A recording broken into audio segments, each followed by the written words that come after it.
Shalom, jemaat yang dikasihi Tuhan, kita sungguh bersyukur untuk kebaikan Tuhan di dalam kehidupan kita. Renungan firman Tuhan hari ini terambil dari 1 Yohanes 2 ayat yang ke-29 dikatakan demikian.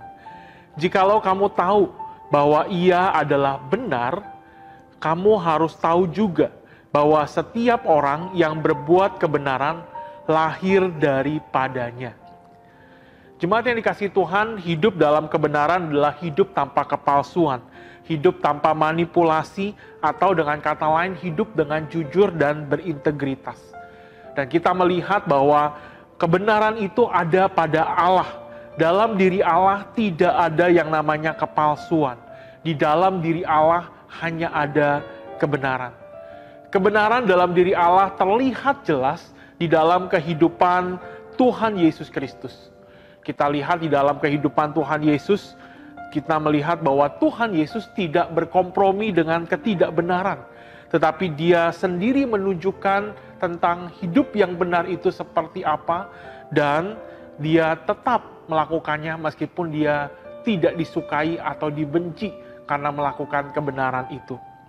Jemaat yang dikasihi Tuhan, di dalam kehidupan kita sehari-hari, kadangkala kita seringkali kita takut atau malu untuk menyatakan kebenaran.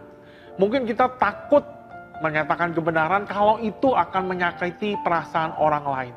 Mungkin kita malu menyatakan kebenaran kalau itu kemudian dikembalikan kepada kita kalau kita sendiri mungkin belum hidup di dalam kebenaran.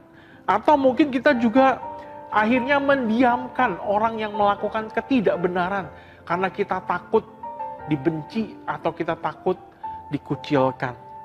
Karena kita melakukan atau menyampaikan yang namanya kebenaran. Melalui perenungan firman Tuhan pada pagi hari ini disampaikan bahwa setiap orang yang berbuat kebenaran dan menyatakan kebenaran lahir daripada Tuhan. Artinya orang yang hidup dalam kebenaran adalah orang yang lahir dari Tuhan Yesus Kristus. Karena apa saudara? Karena tidak ada seorang pun di dunia ini yang mampu melakukan kebenaran kalau tidak berasal dari Tuhan, Sang Sumber kebenaran. Maka setiap orang yang melakukan kebenaran itu berasal dari Tuhan. Untuk itu saudara yang dikasihi Tuhan, jangan malu dan jangan takut menyatakan dan melakukan kebenaran firman Tuhan. Walaupun mungkin kita tidak disenangi atau kita dibenci. Sebagai orang percaya, mari hidup di dalam kebenaran karena hidup kita bukan untuk dunia ini. Kita hidup untuk Tuhan. Selamat menyatakan dan melakukan kebenaran, maka Tuhan akan menolong dan menyertai setiap kita. Shalom.